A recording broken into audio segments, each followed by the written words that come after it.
All right, so something I want to clear up.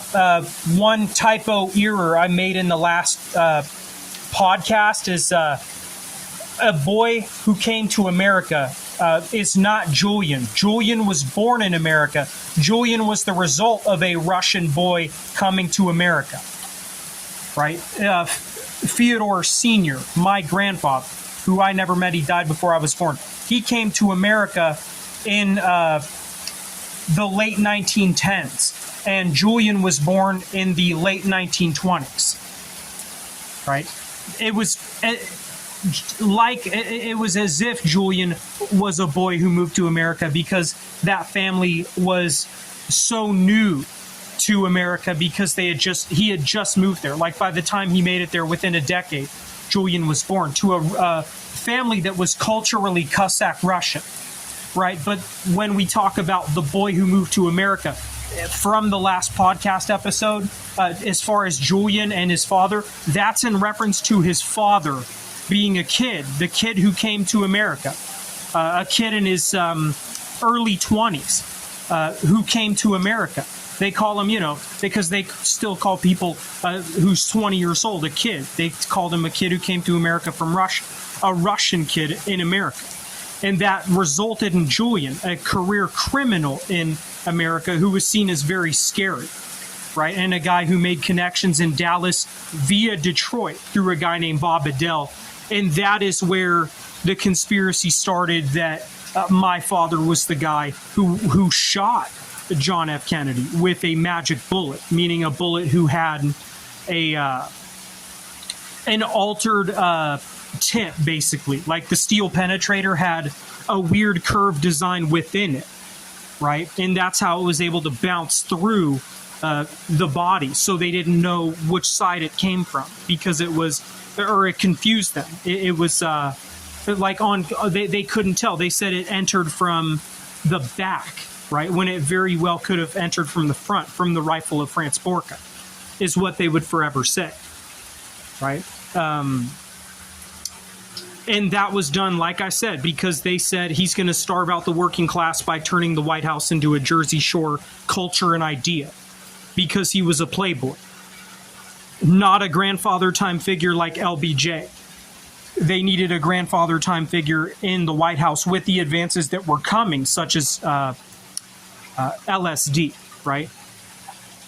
And so that's where we're at now, is the Mecosphere art thing. But when you go back and look at what I said as far as the typo copyright from the last podcast, what I said about a kid who came to America, that is in reference to Julian's father and how Julian was brand new culturally to America because he came from a Russian household that was new to America.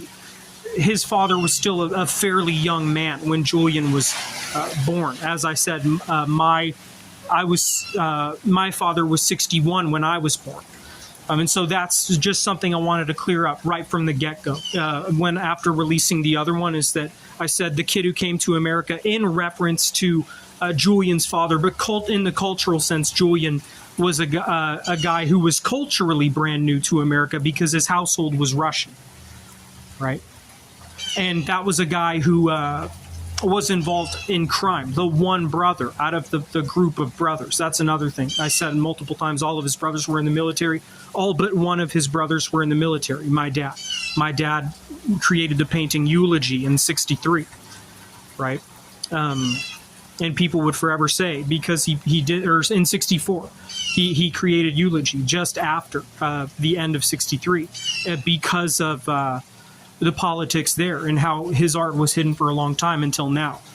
Taking Borka Metal Interest to the next level. As my last name's already a knife company, I'm creating Maleo Torquint in the Mecosphere, right? And showing video game simulation gone wrong. The balancing act we must have in the Mecosphere because they sell your wife's Tinder and Deep Throat Pornhub. They sell them to your wives and their sisters and daughters as consumers. So we had to create the Mecosphere showing video NFT Shotokan Krambit, meaning how those cheating wives die off every time by some guy with a small broken dick. Meaning when she tries to go 4 doors down when you're at work to find the dude with the big penis, a bunch of eunuchs funnel into that house and slaughter her and her secret boyfriend, who is a well-endowed man. How the eunuchs hack into that space and they meet him there with razor-sharp crambits, film themselves killing your wife and the man she's fucking, and then they kill themselves on camera afterwards. And that is called, that's what we're going to show in the Mechosphere, is video NFT Shotokan Karambit. That's simulation that they have to show, because they also sell you the Pornhub thing, right? They have to have both. They have to have an alternative realm to show how that simulation fails every time. Meaning when Whipple Bon Pogris tries to go into your house when you're at work and your wife consents to one of those guys putting their huge cock on her head and taking a picture of it or taking a video of it, right? Which is what women like Jeannie Young supported. She said, secretly collect that stock holding on your husband in case your attempt to take all of his money fails. Like if Zucco's wife tried to divorce him after 10 years and take everything, and she secretly created a tape of her worshiping a well-endowed man she met on online dating. And then when he wins the case, because he's superior, she'll just, for a big middle finger to him, she'll just send him that video and she'll disappear in the realm of porno where guys with cocaine take care of her financially. So it makes sense. And I'm not saying that happened, but I'm just using that as an example. Like if that happened to a rich, famous guy who had an average sized penis, and his wife tried to create a video to mock him if she lost the case, right? And some of those women would even try to taunt their ex-husband after winning the case per his penis size.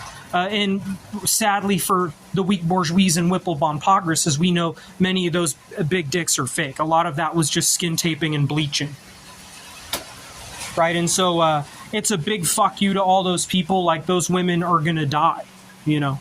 So many of you sheep got lined up and fucking slaughtered.